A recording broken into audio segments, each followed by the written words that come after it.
Soc Elena Gregori Horta, soc d'ací de Castelló.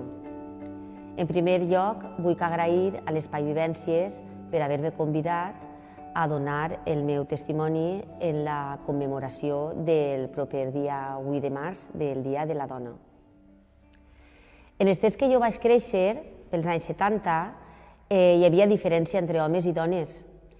Hi havia diferència en els treballs i en els oficis, hi havia diferències entre homes i dones en les tasques domèstiques, hi havia diferència en els esports. Per exemple, els xiquets de la meva edat, quan acabaven l'escola, tenien el seu equip de futbol, anaven a jugar al futbol. Les xiques, no.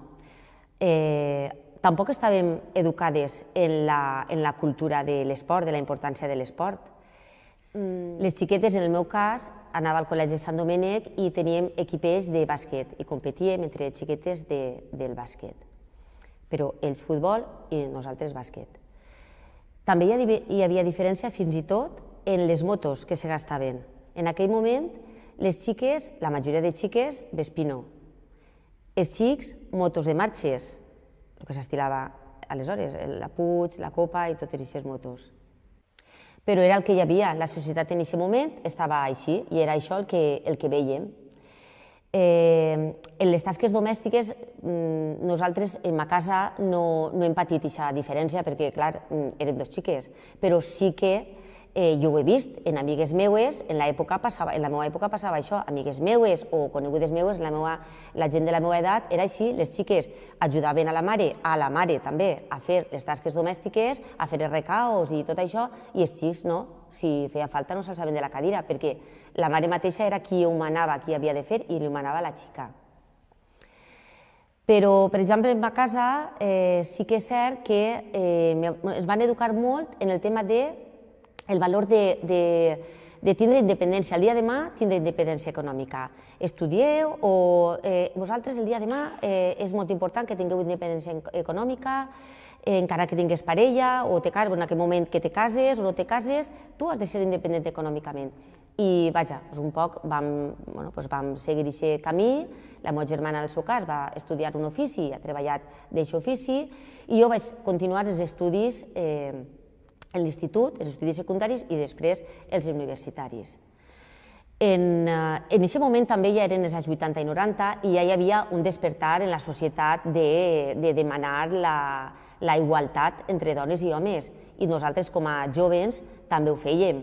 Això per què té que ser de xis o això, saps? Entre nosaltres mateixes ens anàvem despertant d'això, anàvem empoderant-nos i anàvem també reivindicant això en contra dels xics.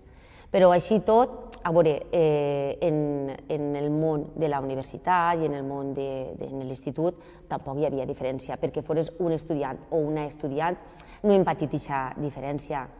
A més, jo, per exemple, sí que és cert que, per exemple, jo que he estudiat magisteri i després filologia, és una carrera que sí que n'hi havia més dones, però era una qüestió que era així, hi havia més xiques en magisteri que xics.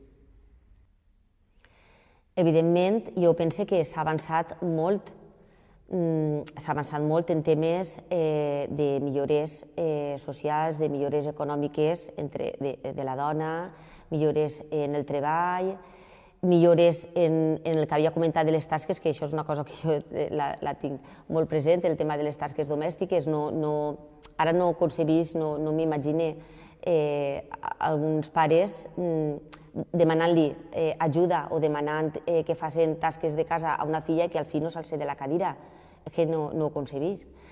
I jo penso que en això s'ha millorat bastant, però és cert que encara queda, clar que queda camí, queda encara molta pedagogia a fer, queda molta educació per a una total igualtat.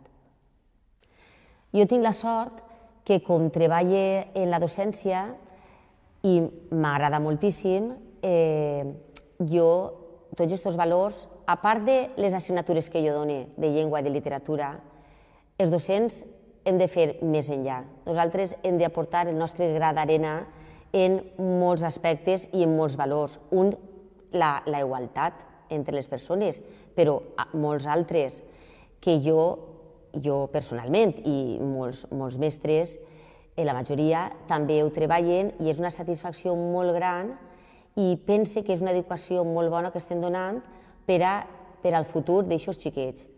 I a més, també vegem, també se n'adonem moltes vegades que li has contat a aquests xiquets o has estat treballant algun valor en aquests xiquets, però també ho han transmès a les famílies i després tu has sabut que això ha beneficiat a tota la família i saps que després serà un bé per al xiquet i per a la bona convivència en la societat.